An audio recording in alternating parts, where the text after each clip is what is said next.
Who's going to read? Assalamu alaikum wa rahmatullah. أعوذ بالله من الشيطان الرجيم. بسم الله الرحمن الرحيم.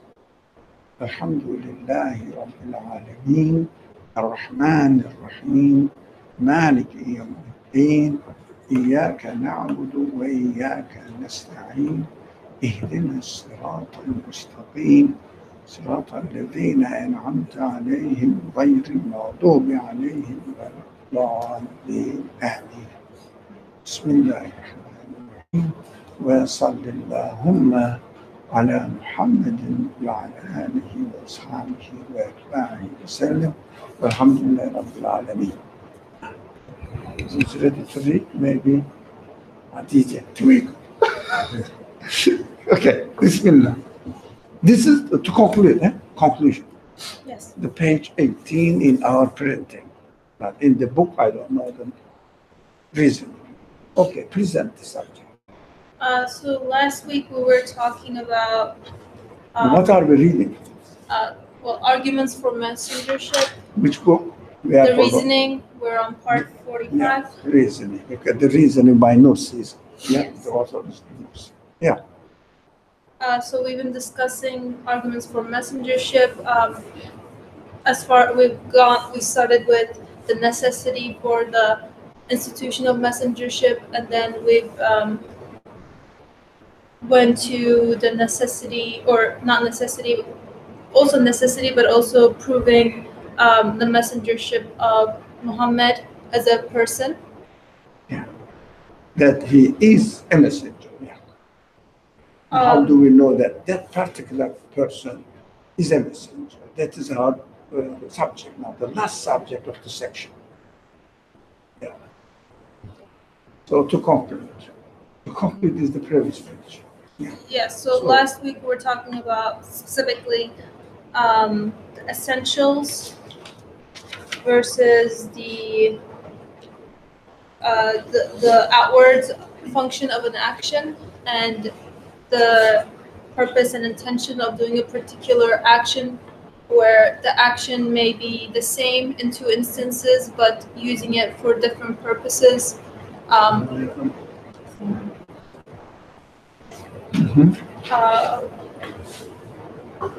And you seeing how if a certain action or a certain commandment fits with my human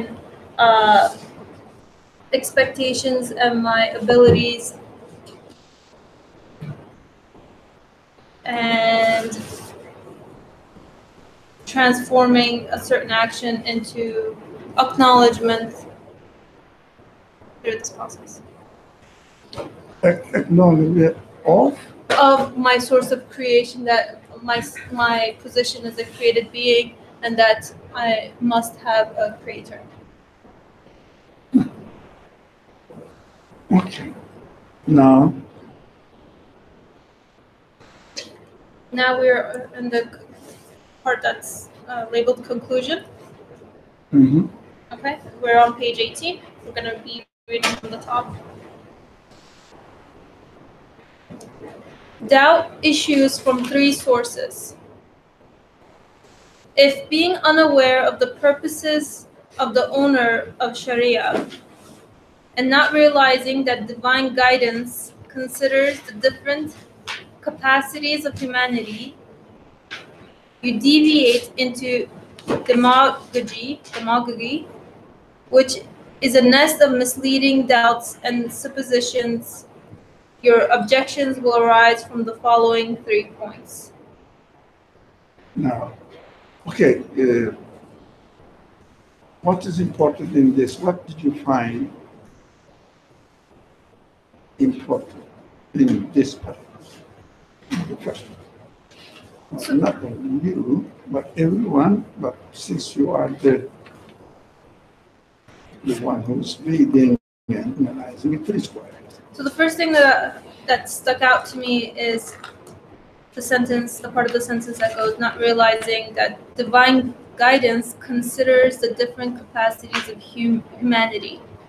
So that tells me that, while trying to benefit from divine guidance, or that I must first evaluate it to see if it refers to my humanity, if it is in alignment with my expectations, if it speaks to me as a human being. So there are capacity of the how many kinds of capacities or degrees of capacities does exist in the world? 2, 3, 4, no, to the number of human beings. So what is expected of the divine guidance to acknowledge this, and therefore the divine guidance knows this, but takes notice of what? General, if you like,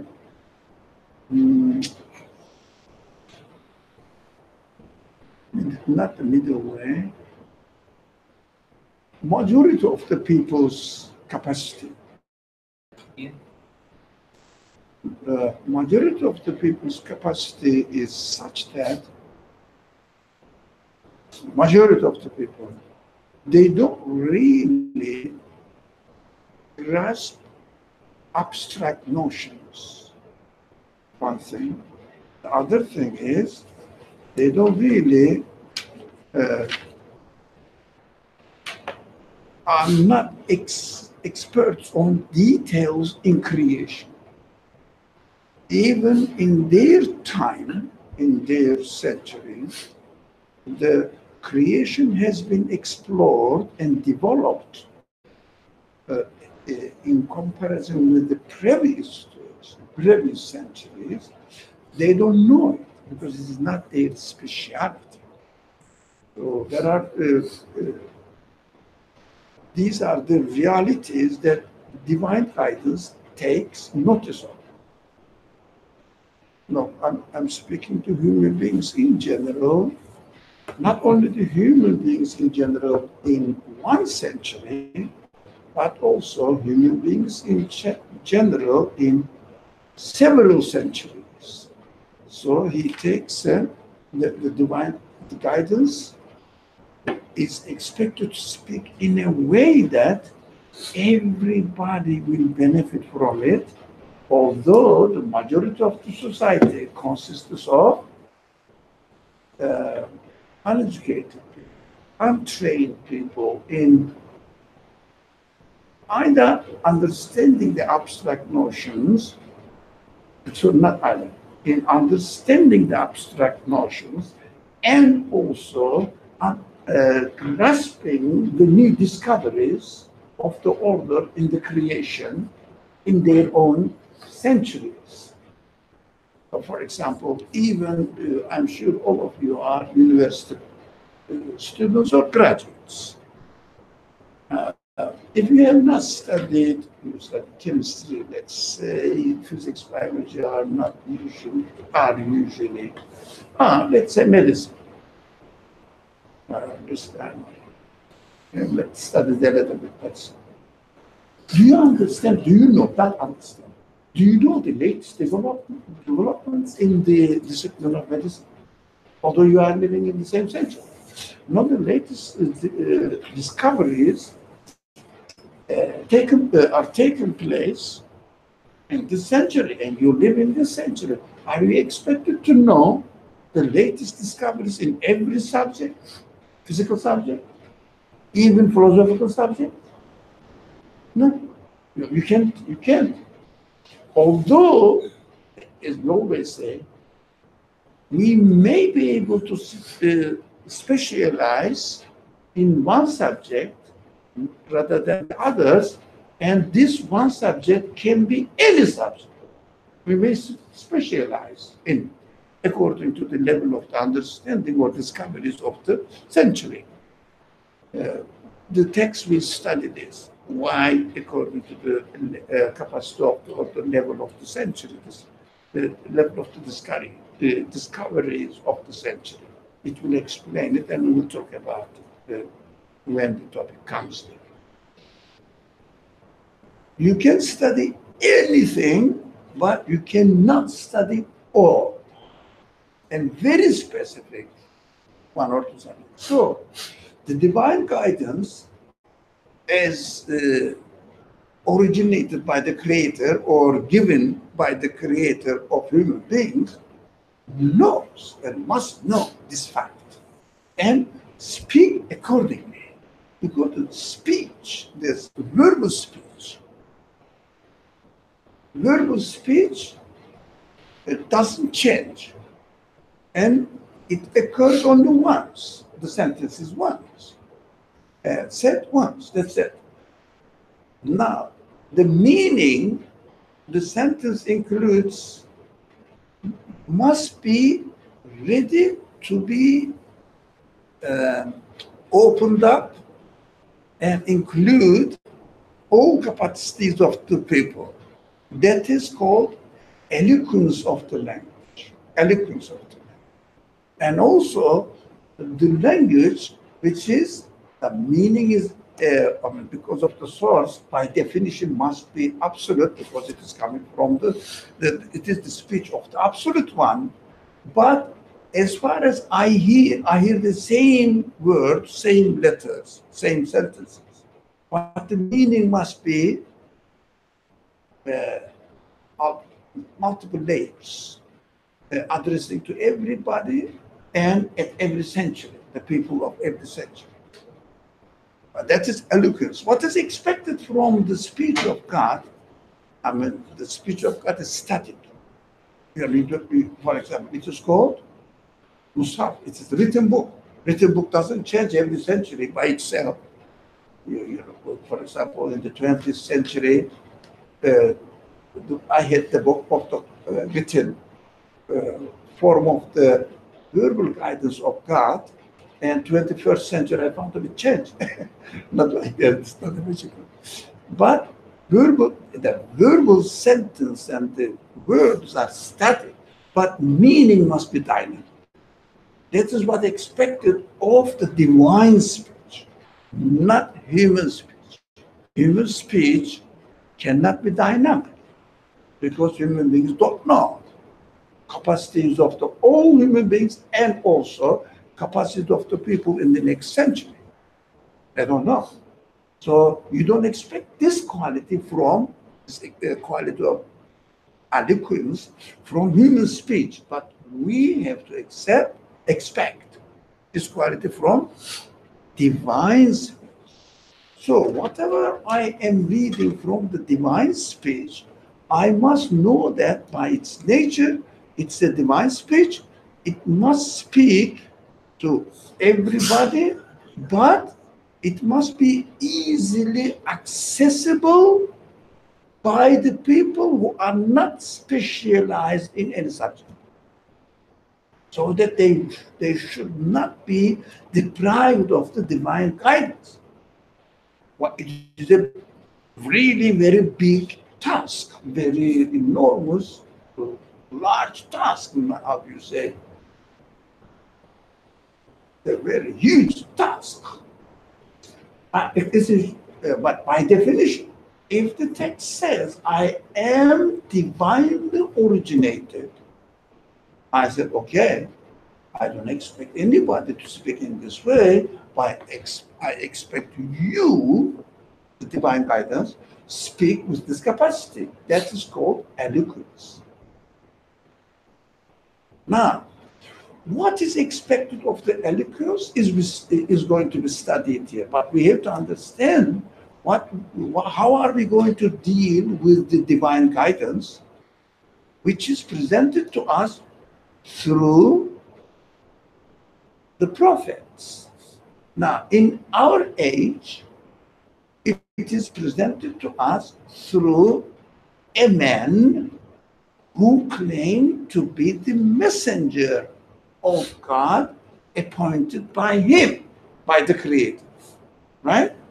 So what I expect from the message that this messenger brings to me to have this capacity that we studied, we discussed today. Do you follow this? It must be clear in our mind. So I don't expect Muhammad to have this capacity.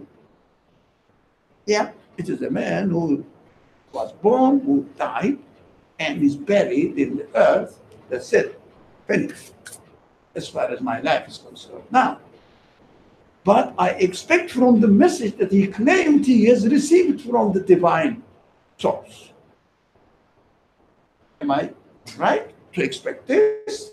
Yeah.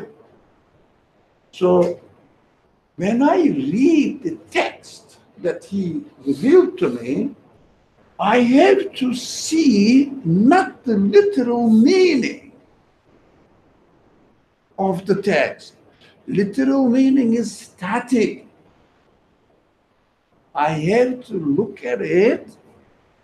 It is meanings in it is within it or ingrained within it is eloquence. So I have to always consider which kind of allegories, metaphors, similes it has, so that I will try to understand the metaphor there.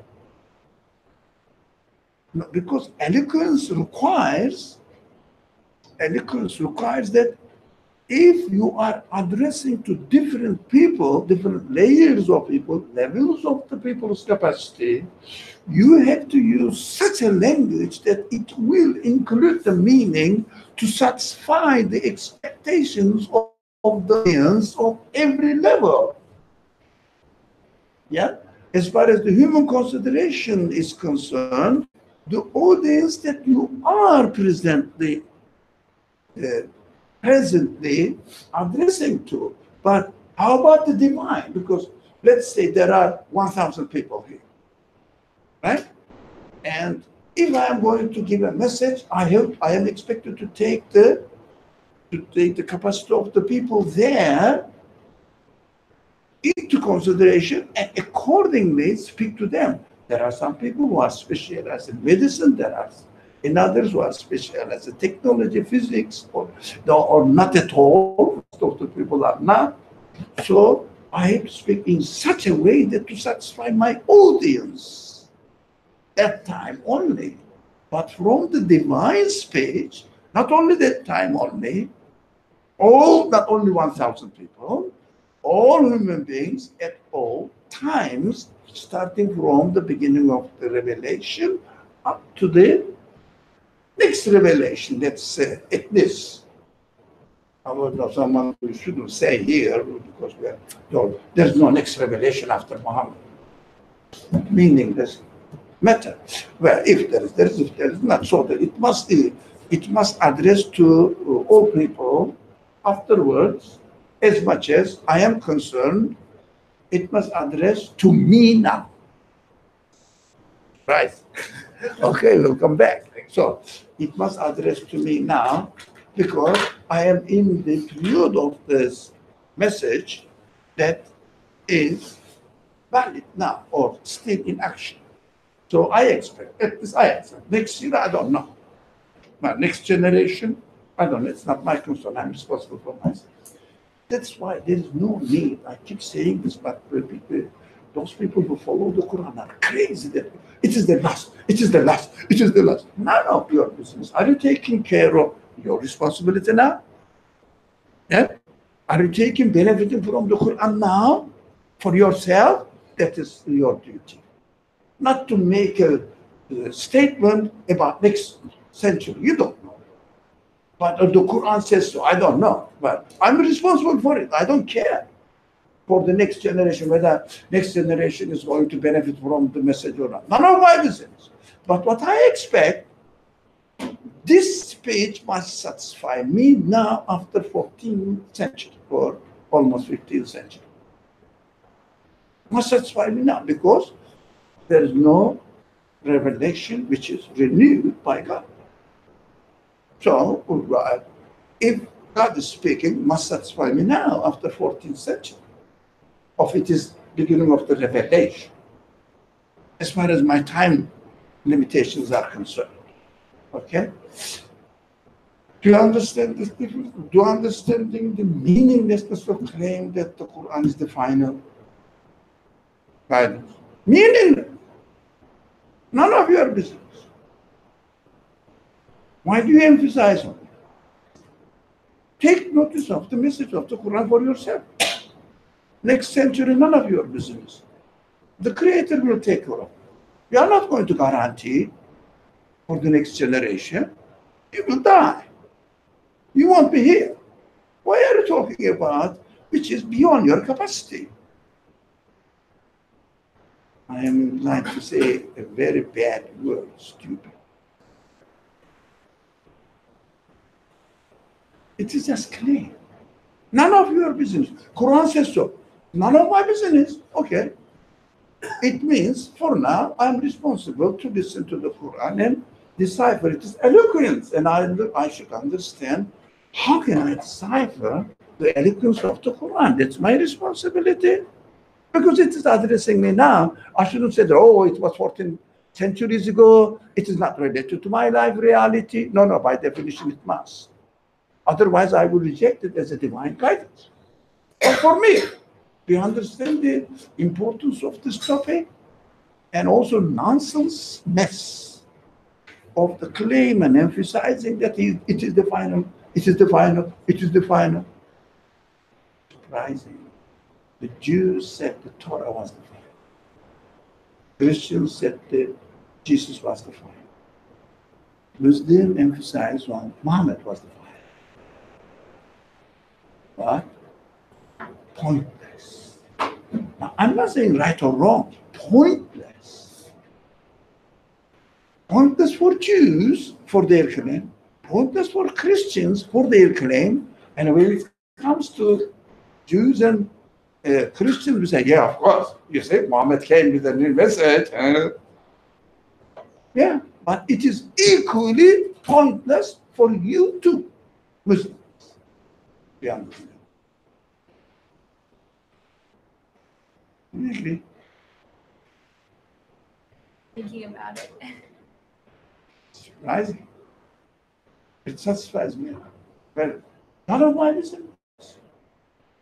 For me, final means I am in it. That's it. I am included in it. Yeah. And also, there are other ways of understanding the same word in the Quran. Because the Quran doesn't speak in literal sense.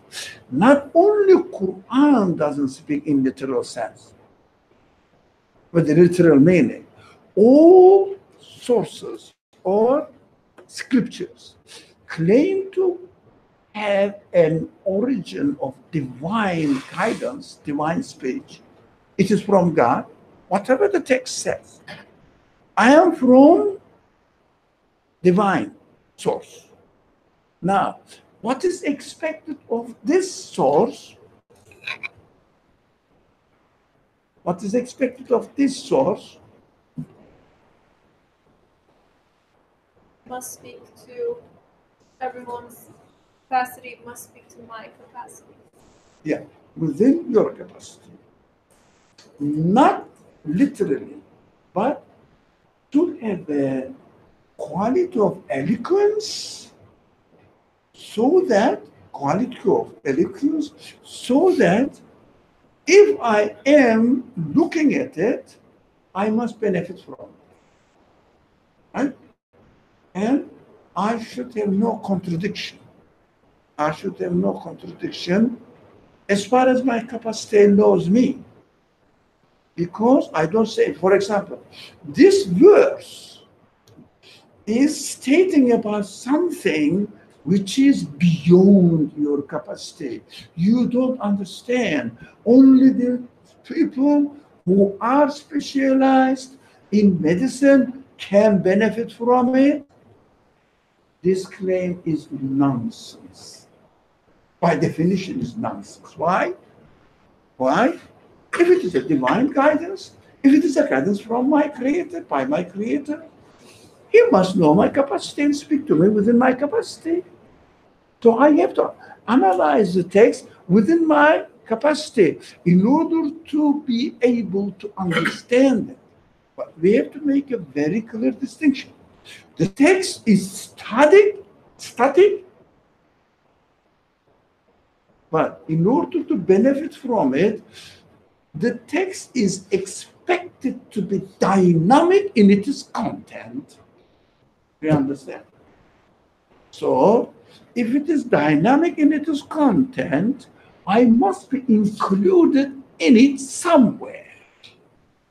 Because the source is absolute, so the meaning, dynamic meaning of the text must have no limit as far as I am concerned. So I must be included in it. Yeah, I must be included in it. If the creator of the universe speaks and excludes me because of my lack of capacity or higher level of capacity, then I'm speaking to majority of the people, not you at all. Yeah? Where is my guidance? You said that this is the guidance for all humankind. It must be so. By definition, it must be so. No, I'm not I am not one of the member of the humankind. Yeah, why am I not included in it? So the enemy of the reality of the Quran, speech of God, is to read it literally, because text is static and literal meaning makes the text static as well. I think the biggest crime that the people are doing, those who read the Quran literally. Get it? Yeah? It's very dangerous, very harmful. Very harmful. Is it worth reading the other scriptures? Sorry? Is it worth reading the other scriptures? I don't know. It's not the topic. Whatever the scripture you read, you must bear in mind that by definition, it must, because it says, I am divine. I'm coming from a divine source. None of the Christians say that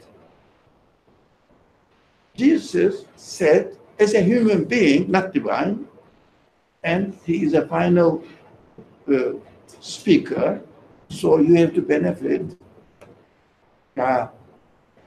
from it. No, it is his speech created Jesus' speech, so you cannot benefit from it after 2,000 years, because human beings cannot know the future. That's why they say, this is divine. They don't say that his speech is divine. They say he himself is divine. So his speech must be divine. And if it is divine, must be eternal, absolute.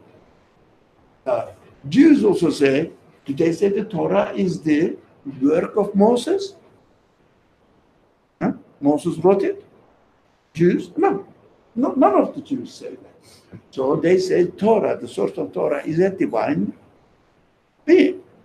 So they say this is absolute, eternally absolute. That there is no, this is final. That's final. That's why that's what the notion of final comes from. Not so. That is the subject we are studying. Whatever the text you study, which claims to have a divine origin, must fit to this definition. It must include you too right now, right? If you read the source, I'm not saying you shouldn't. No, if you read a book which claims to be the divine, if you don't see it fitting to your expectations, right, then it cannot be divine.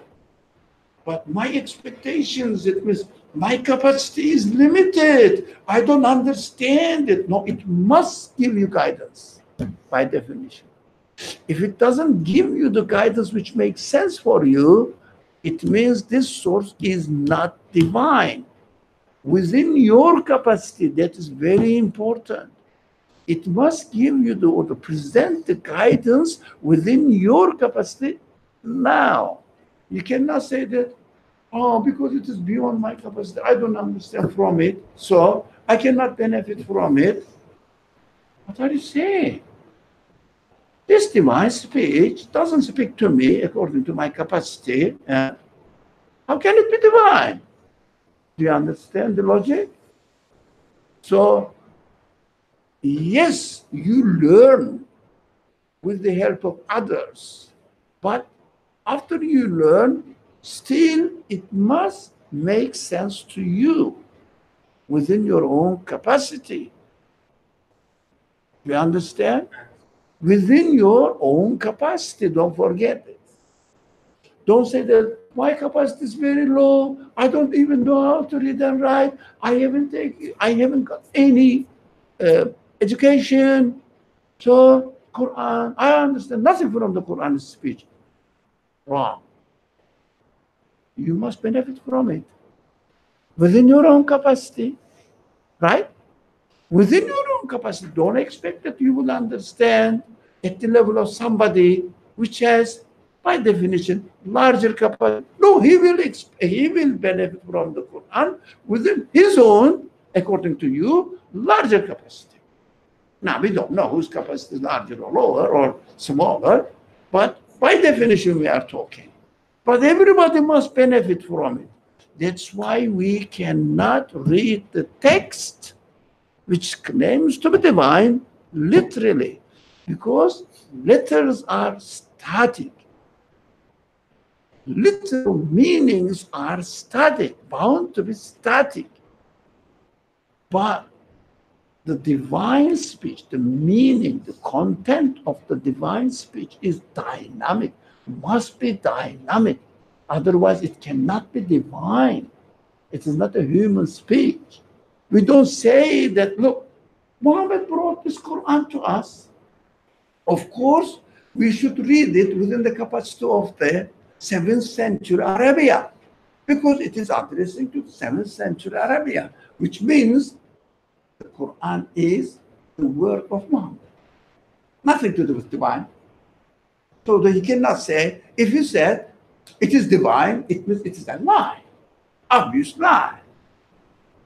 So it goes, the argument takes the argument back, saying that Quran's claim to be divine falls apart or collapses. Yes?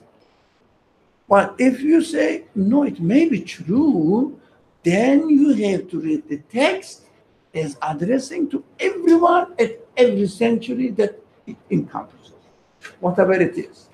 Maybe until next century, maybe until the end of the creation, if when there's an end to the creation. Or you can say, for the sake of logic, if there is an end to the creation, must be because it's temporary, but when, I don't know, it must satisfy the need of everyone. But what is expected of us? If I don't know anything of the divine guidance, and even if I don't know how to read, even if I cannot benefit from it, the outline of it, I have to study how to read the text, get the methodology of reading the text. Methodology of reading the text. For example, that's what the Quran says, clear yourself. Cleanse yourself before approaching the book. You cannot otherwise but benefit from it. What does it mean? Cleanse yourself means, and they say, take the ablution. Yeah, it is a way of cleansing, the symbolic way of cleansing in the physical world. Yeah, but human beings do not consist of physical existence, physical being only. Human beings consist of physical being. It's not really important. but human being, human quality. So cleanse yourself, your human qualities, with what? What does it mean? Cleanse yourself from human, cleanse yourself in human capacity in order to approach the text. What does it mean? It doesn't mean that you have to take a course in theology department. It's not cleansing. Do you understand? Do you get it? Cleansing means getting the dirt of something that extra to your nature. What's extra to your nature? What can be extra to your nature? Doesn't have foundation that you can be convinced with. Yeah, it means you take values not from the divine source, but from your family background, from your environment, from the propaganda of certain ideology. Yep, you can get from them. Cleanse this. So cleansing, لا يمسه إلا المطهرون, famous verse, cleansing yourself, your human side, your body, you may make a wudu to preparation, okay, physical preparation. That's not important in order to read the Quran. That is just a horrible thing. Yeah, ritual. It may be necessary, but it doesn't solve any problem. You may wash not 2 times, but even you can take a shower. Doesn't help you really to understand the meaning. But you have to cleanse yourself from prior considerations which has no, you said, reality. How do I know that which is reality and which is not reality so that I will cleanse myself? Watch out. For example, you may have a value, okay? And how legitimate it is? Question, how legitimate this value is? Where did you get it? Does it have an reality for you? Question it. Say, for example, if someone says, Quran is written by Muhammad, and he was a very clever man. He was a very successful poet. Yeah. Take the Quran now, read it. Is it correct? Cleanse your prejudice that Quran is written by Muhammad. Now, if someone says, no, I'm a Muslim, I believe everything, Quran is the divine guidance. Yep. So whatever it says is true without really paying attention to it, without really studying it within your capacity. It is equally biased. It is equally biased. We understand this? What are we going to take attitude? Which kind of attitude I am expected to take? Shall I conclude this? But keep your question or comment. Which kind of attitude should I take? Look, this is a text, static text, okay? Static text. As a written sentence are static, but this page is static, right? It doesn't change in the course of time. Static text. But this static text claims to be originated from a divine source. Does it? Does the Quran says Muhammad, the author? Yeah? The author is the Muhammad? Is Muhammad? No. No. It says there is no author in this world. So it says the Quran. Finish. The Quran. The book. The name is the Quran. Who's the author? No author is written. Because the author is not in the universe. If the author of this book is not within the universe must be divine. So I will read it, a text said out or spoken, uttered by a divine source. What are you expecting from a divine source? To have a static text, but endless, meaning the layers of meaning. Now, let me read this text according to my level of capacity and what I will learn from it, because it must address me right now within my own capacity. That is first definition. There are other definitions to learn this, but what we struggle, we go a struggle through is, without putting the definitions, we read the text and say, oh, it doesn't make sense to me, or some parts, not many people say it doesn't make sense to me, but some parts doesn't make sense, don't make sense to me. That's what they say. Okay, study it within your capacity again.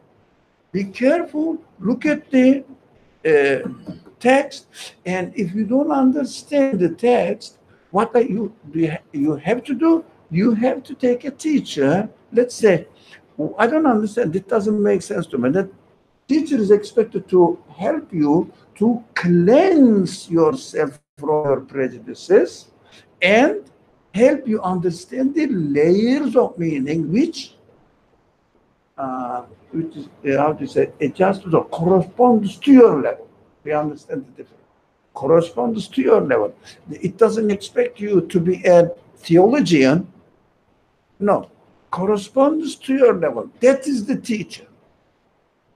And after it presents it to you, if it is a good teacher, prepared teacher, the understanding presented to you by this teacher must make sense to you within your capacity. That's the definition of the Quran. Clear? Now your question. I said, what question or comment, whatever. Does this principle of analysis of reading something within our own human capacity and using our human capacity to attempt to understand, is this Did you say given capacity? with our human capacity? So, Read it with our human capacity.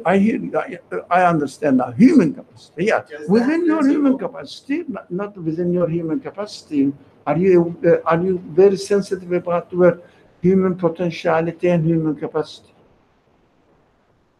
Now, if you say, we have to speak with this language, we have to be careful. I have human capacity, what I mean by potential. This human. But if I say my capacity, I can say human capacity now. As a human being, according to or within my capacity. Because what are you specifying there? Why saying human capacity? It is endless, that is called potentiality. Human spirit represents this. But when you say my capacity, what I understand from it, my human potentiality is being developed and turned into reality in my own life at this level. That's what I am now. Practically, not potentially. Okay. Okay. The language correction. But it is essential. So then the principle of reading something with my human capacity, Again, my capacity or human capacity. My capacity. I see. Reading the Quran within my capacity, all right? Now, to make it clear. My capacity. Should this apply to reading any creation, any sign? You know, this is not the Quran. This gathering is not the Quran, but all of it is from the Creator. All of what is from the Creator? Everything within the universe. Yeah. So, for example, a drop of rain is within the Creator, creation. Let's say come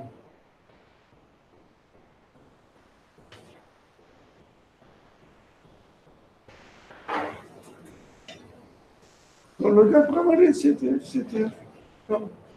Don't make fuss about it. Come on, sit here. Or sit there.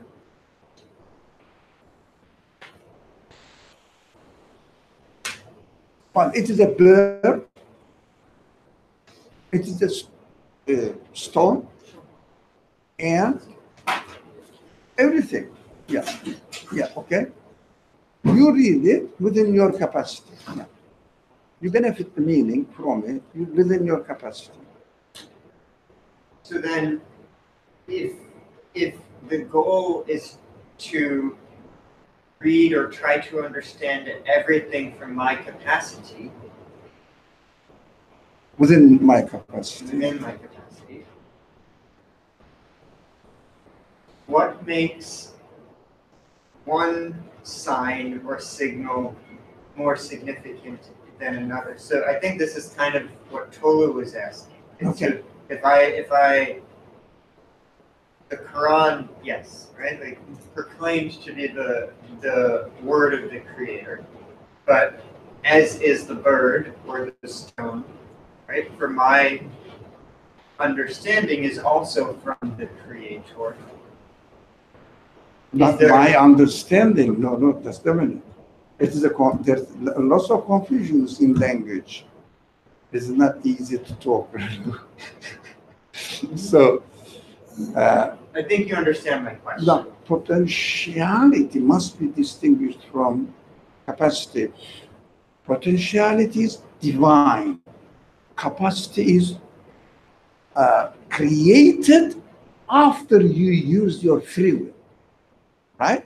So you cannot say the creation of your present situation belongs to God, but you have chosen to be at this level. That's why the Creator has given you existence according to what you deserve to be. So don't say this is divine, but it's a vague language. What is divine? The creation of your situation right now belongs to the Creator. You cannot create it, but at the same time, the limitation comes from your choice, yours. So you will be benefiting from equally from the divine speech within your capacity, from the meaning in the existence of a bird, within your capacity. But do you think, have you studied, I know, it's the question, rhetoric question, and you answered this rhetoric question in real world. Have you studied in a university? This microphone is stupid, doesn't understand the head movement. Yes. Thank you. It's a machine. It's not omnipotent. So, yes.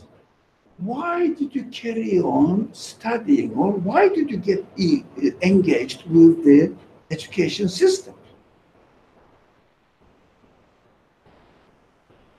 Yeah? You wanted to improve your understanding, capacity, whatever it is, your capacity of understanding. But your capacity, that's the point. So, depends. For example, if you apply for a job, which requires a very high level of speciality, a man like me has no speciality in any subject. That's me. I have no profession. Really, I cannot. This one, I try to understand. So, applies for the job. I am accepted to the job, and you are accepted to for the position. Okay, What I do, I only clean the tables and the floor. I don't know. Let's say computer science or programming. I have no idea what I can do. Only maybe clean with the chair where you are going to sit. Or bring the lunch for you. And we are paid the same. What would you say? You are exercising within My your cap- capacity, and I'm exercising within my capacity. Well, okay, we are paid the same amount. For it? That's immaterial to exercising within our capacity. Yeah. So, do you think that I will be more clear? Do you think that you are expected to be paid more because you are productive in the matter much more than I am? Because you produce the purpose you realize fulfill the purpose of the company which expects to produce programs. What I do, cleaning the table and floor and bringing the lunch. I'm not really ultimately putting any input into the expectations of the company. So I produce more, I deserve to be paid higher. So it is your right. Now, because you worked on it, you got ready for it, I didn't. Right? So I expect to be paid that. It means I expect, if I have not developed my capacity to understand the speech of God and to understand the creation of God, the meaning of the speech of God, meaning of the creation of, meaning in the creation is the same thing. So memorizing the text itself, does it help you increase your capacity? Memorizing the text, static text. Not without understanding. Yeah. Okay. Now, having thousands of different kinds of birds in your garden doesn't help you to benefit from the meaning in the existence of the birds if you have not developed your capacity to understand the meaning. Same answer. Do you see the difference? Those people, the Quran says, they start to emulgate or put the money more and more and Accumulate? more. Sorry? Accumulate? Accumulating the matter itself, money, fame itself. The Quran says they are fail in the existence for the purpose of the purpose in their existence. They are fail. What are we going to do then? Aren't we going to have any bird in our garden? Do you understand the simile that we are going to study? Quran uses this kind of simile. Al-Hakum al-Takathur means this. You want to increase the number of the birds in your garden, or you want to increase the amount of dollars in your account. You want to increase the memorizing the static text in your memory. Al-Hakum al-Takathur. You are ruined. You are ruined. The same thing. It's dangerous, isn't it? If you do the same thing, the literal meaning of the divine speech, and learn all the dictionary definitions of the words, if they are not employed to understand the endless meaning, but not that people study the letters in order to understand the meaning, endless meaning. But they must be conscious of it. They should not be stuck in the meaning, the dictionary definition of the word, Do they get anything out of it? They must be aware that this information from the dictionary must help me understand the endless meaning inlaid in the static text, which the meaning which must be dynamic. So if somebody is not aware of this and learns Arabic in order to understand the Quran, in order to understand the literal meaning of the Quran, I say don't bother, because those people who have already written the translations in English, you don't have to search again. You don't have to discover America nearly, because it is already studied by somebody and presented to you. Here the translation is there. Why do you bother about learning the literal meaning of the Quran and said, I'm going to understand the Quran? You see the contradiction? It's a very common contradiction. But the common people needs to hear this and must be aware of it. Look, learning the Arabic must have one purpose: to get into the deeper and deeper meaning, which is endless, which must be endless, into it, not to have the literal translation of the text. The text itself is static. Literal translation of the text is equally static. Do you understand? Oh, it's very dangerous. Nowadays, people don't pay, most, not everyone, don't pay attention to this difference. They are not, people not really seriously defining what the Quran is really. Apart from that, it's the word of God. Because how are you going to read it? What is the first expectations from you? That's why people are in trouble, especially in this age. They find themselves in trouble because of the literal reading of the static text. So they have lots of confusions, enormous confusions. Why? Because they read the Quran literally, expect a meaning eternal.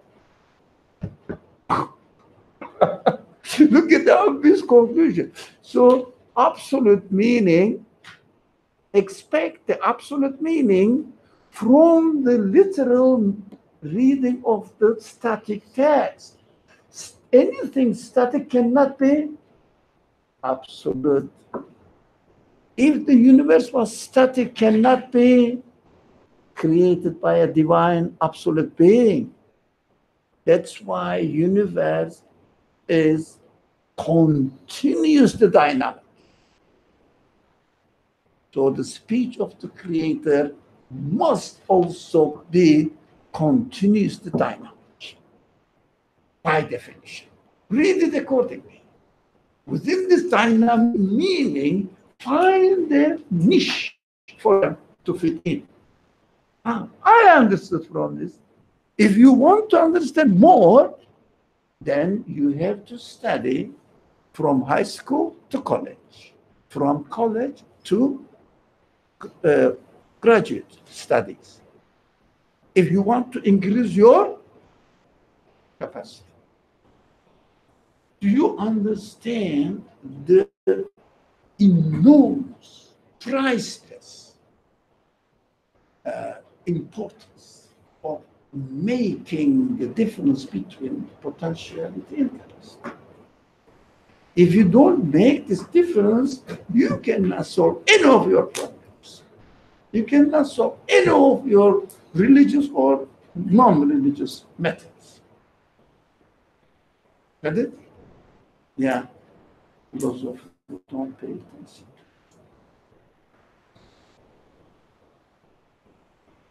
They are so shallow.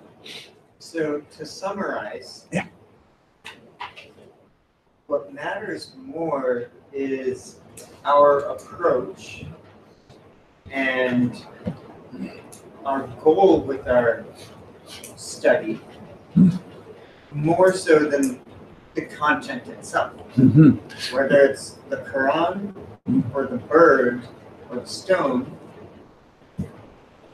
using my capacity is the material focal point of this, not what it is that is being attempted to understand.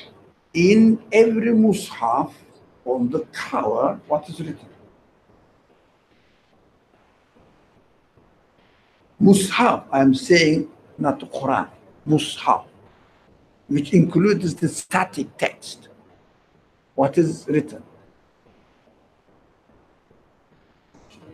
Say?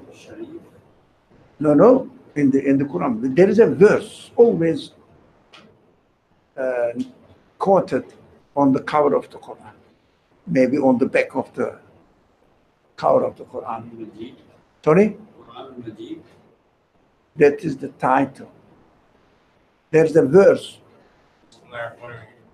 No, on the cover. Have you seen any book, any mushaf, which says, "La yamassuhu illa al-mutahharun"? This is a verse. Can you translate it? Now, this is a verse from the Quran. No one can touch it except those who have cleansed themselves. This is literal translation. Literal translation is static. Whether yet you say, "La yamassuhu illa al-mutahharun," or you say, no one has an access, touch to this book, to this mushaf, the written text, except those who have cleansed themselves. Yeah? Okay. Whether you write it in English or you write it in Arabic, original text, does not make much difference. Both of them are static. Now, what you have to do, as you said, you have to go back to your definition of the Quran, to the definition of human beings, to the definition of the universe within your capacity, and have an approach to it. Physically, of course, fiqh can prescribe, if you like, can produce only physical forms. You understand? Fiqh cannot produce non-physical elements. What do I mean? In physical terms, the fiqh can prescribe or rule or present the ruling requirements of salah. You have to take wudu, you have to cover yourself, you have to turn the qibla, but all physical. Do you understand that? You have to recite Fatiha, physical again, recitation of a static text.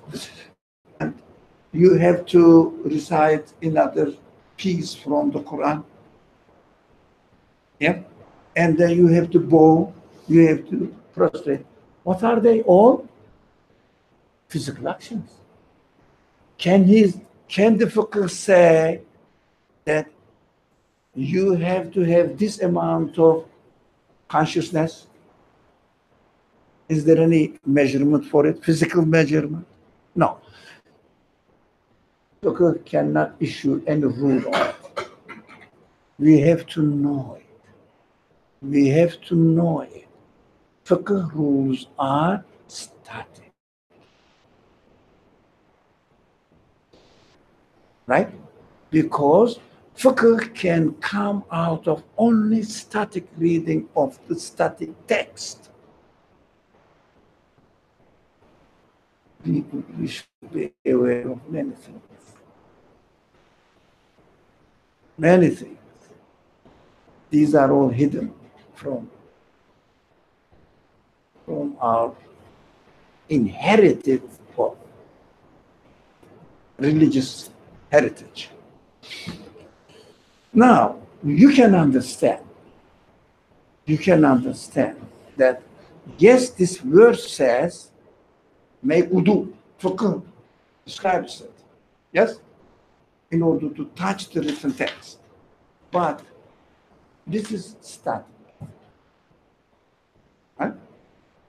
How about the nature of the Quran is supposed to be the ingredients of the Quran or meaning of the static text is supposed to be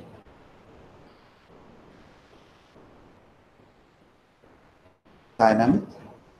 Yeah? Come on, say it. Don't be afraid of making a mistake. Come on, look.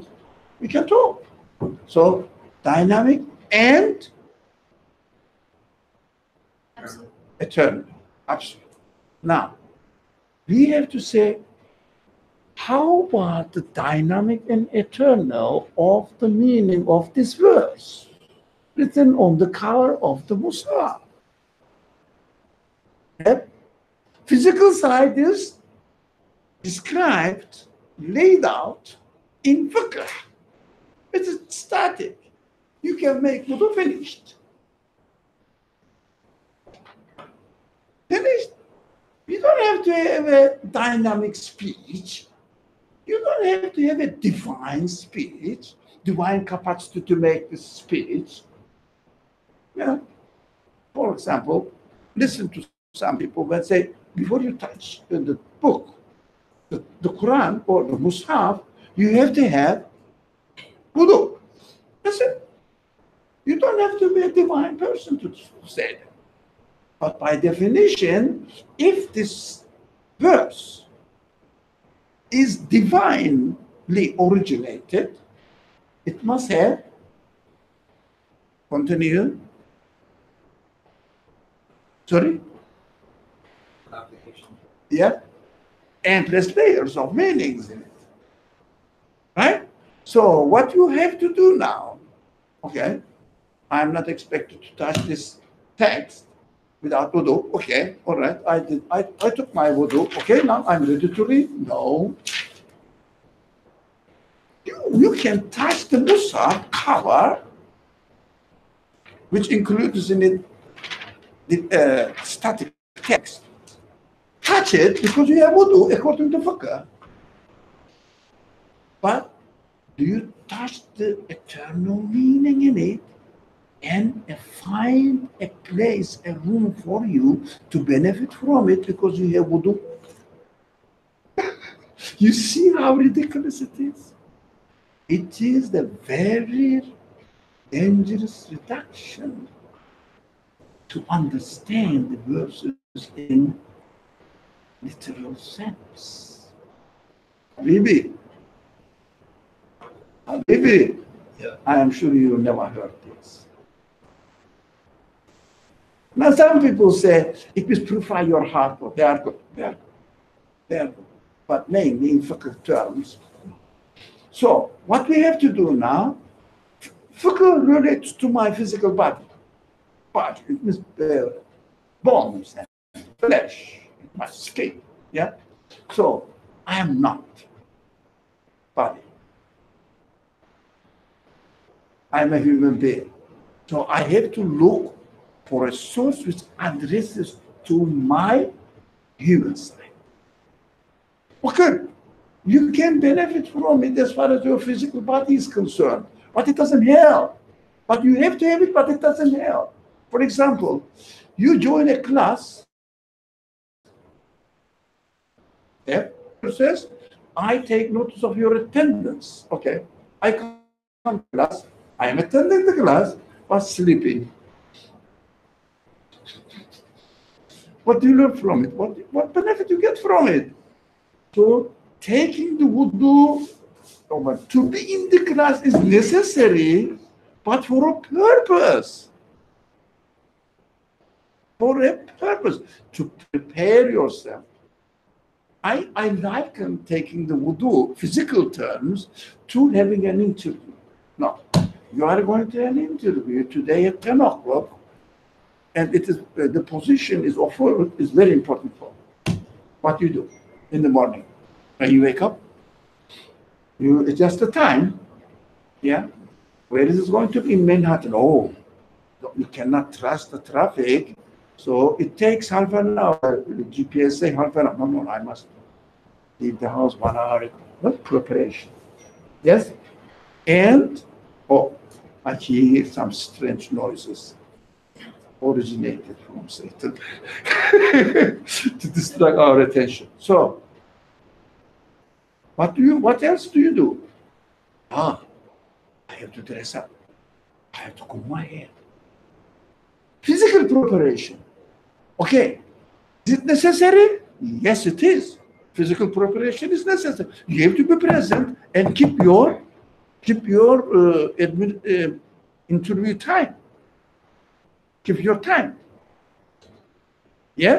You have to really a presentable physical being. But is it enough to get the job? Yeah? But it only prepares you for the interview. Then in the interview, you will present your physical appearance in a presentable way, but what they know is, oh, this man is a prepared appearance. Okay, let's see what his capacity, let's see what's his knowledge or his talent. Let me say, they start asking the questions, what have you prepared yourself for to fit into this job? Now, the important main concern of the interview is your capacity. It means your ability to your talent. But why do you get physically prepared? That is ablution. That is just ablution. While you are washing and interacting with the mercy of God and waking up and cleaning yourself physically, it must be a means of reminder to you that you are preparing yourself for an important interview. What is important? Now, during the interview, what have you presented as your qualifications? Yeah? That in that sense, wudu, making ablution, making wudu, makes sense, but its significance is only that much in the example. They wouldn't give you the job because you have a very fitting suit. They wouldn't give you the job because you combed your hair perfectly. You are in time for your interview, how to say, for your time, whatever, interview time. Yeah, interview time is 9 o'clock, you are there 8:45. No, he is a perfect, prepared man, you know. We shouldn't have trouble with a person who is talented but doesn't come to job in time. Oh, it's okay. But does this man fit the job? So they ask you your qualifications, your resume. That is what the prayer is. You're presenting your resume to your creator, what you have prepared to offer him today. But making wudu is making yourself be physically aware that you are going to have an interview. Okay? So, the importance of fiqh in this sense, only in preparing for the interview. But importance of the message of the Quran is in the resume you present to the Creator. That's the difference. But by shaving or combing your hair, having a cloth, doesn't make you a worshiper. But it is necessary. Okay. Can you tell us what the dynamic meaning of this verse would be? How you cleanse yourself metaphorically before So, approaching Quran. what are you cleansing yourself? Cleansing. The verse, Cleansing yourself? yeah, the verse that you mentioned. لا يمسه إلا المطهر. That's all. Yeah. No one can touch, yeah, Yes. except those people who cleanse themselves, yeah. Yeah. So I understand that we should try to discover the dynamic meaning. Oh, dynamic meaning, of course, as much as your capacity Yeah. allows. So can you help us understand what that dynamic meaning? We have been talking about لا يمسه. Cleanse yourself from your prejudices, biases, and the influence of the environment, and by using your free will, you may have an objective for yourself, saying that I want to be happy in this world. Okay, I want to be rich. So let me read the Quran. How can I make it? For example, do you understand? I want to be rich. It's your claim, your definition, but my being rich, having, let's say, $10,000 in my account. But somebody else's being rich means million in his account. It varies, it's all right. But I may have this aim and then read the Quran like this. I want to be rich. Can you benefit from the Quran? How to be rich? And does the Quran provide you a guidance about how to make money in the world? Or does it say, if you want to make a trade with God, what the Quran says, make a trade and have a profitable life, make a covenant with God and get to know Him better, and use every opportunity in order to get to know Him. That is the best trade. Business with God. Also, Quran doesn't help you how to make money, because it is not important as far as the divine speech is concerned, because you can learn how to make money in this world from other people. Yeah, go to the Jewish community and they will teach you the best way to. Yeah, I'm not blaming them to best way to make money. If you go to a community, or what I do, if I go somewhere, and if I want to make follow the best way in making world the benefit, I look at the Jewish community, what they do. It works very well, because they are specialized in it. I'm not blaming, no, I'm not blaming at all. That's their aim, and they are specialized in it. Yeah? If you want to follow your traditional life coming from Bangladesh or Pakistan, yeah, you go to where? To the Pakistani community, the Bangladesh community. What they talk about, then, as far as making money is concerned, you have to have Uber. You have to be a taxi driver to make money. It is the best way. So you learn from it. These are prejudices, a seed, assumed from your environment. You have to cleanse them. And your expectations must be different. Yeah. It is really this example. I'm not blaming anyone. Don't take me wrong. I ask those people who come from Muslim country background, I say, what are you doing? I'm okay, I'm doing well because I drive a taxi. Okay, all right. So I said, have you ever seen any Jew who is the taxi driver? I know. Why do you? I don't know. You see? So we are under the influence of the environment because we don't question. This is a very good example, practical example, because you don't question. So if you don't question, you never get benefit from the Torah. There are other requirements, but we have to know the definition of how to read and benefit from the dynamic aspect of the divine speech. Mhm. We have to have this aim first. And then you can say, after that you can say, how I can get out of it. Yeah, that we can study that. That's what we are doing here, inshallah.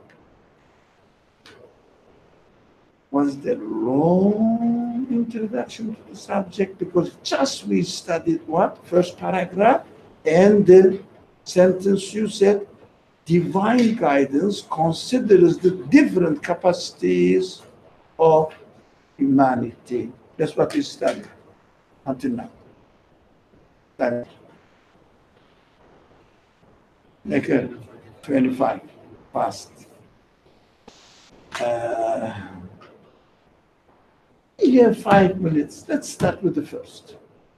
Okay. Yeah, but was it very important, wasn't it? Yeah. One word, but very important. Different capacities. Question? We said that the Quran addressed the general people. Sorry? Quran addresses general people. Yes. No. all people, all layers. No, all people, but its eloquence considers that, its eloquence considers that most of God says, my human beings I created are not educated. I know they are not going to be educated. They are not common people. I must speak accordingly. So the literal meaning generally addresses to this greater body of the humankind. Common people tend to understand the literal meaning, right? Who? General common people. Common people. Literal meaning? No. Because it is a contradiction.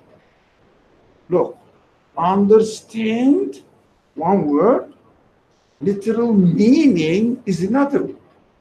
You cannot understand the meaning of the letters. Do you understand?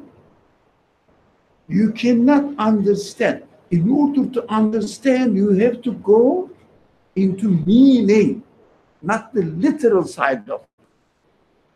So whatever your level is, it's a fine point.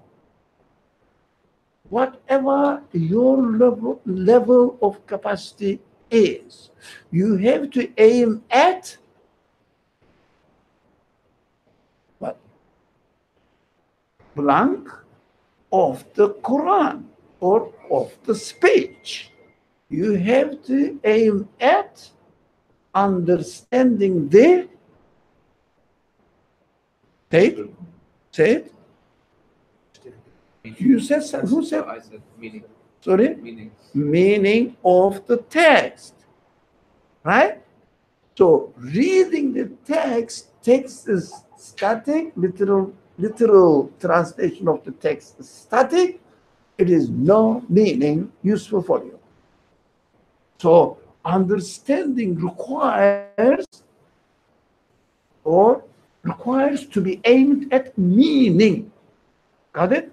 So you have a bird in your house. You look at the bird, but look at the bird at its physical body. Do you get any meaning out of it? So the conclusion is, do you understand anything in a literal being, material, physical being of the word, bird? Do you understand anything of the physical? Because understanding must be addressed to meaning. So if someone does not aim at understanding the meaning of the text, not the literal translation of it. If someone doesn't aim at it, he is not reading the speech of God. He is reading a sentence written by Muhammad. It's a big, big confusion. Very important confusion. So we say in order to understand the Quran, you have to learn Arabic.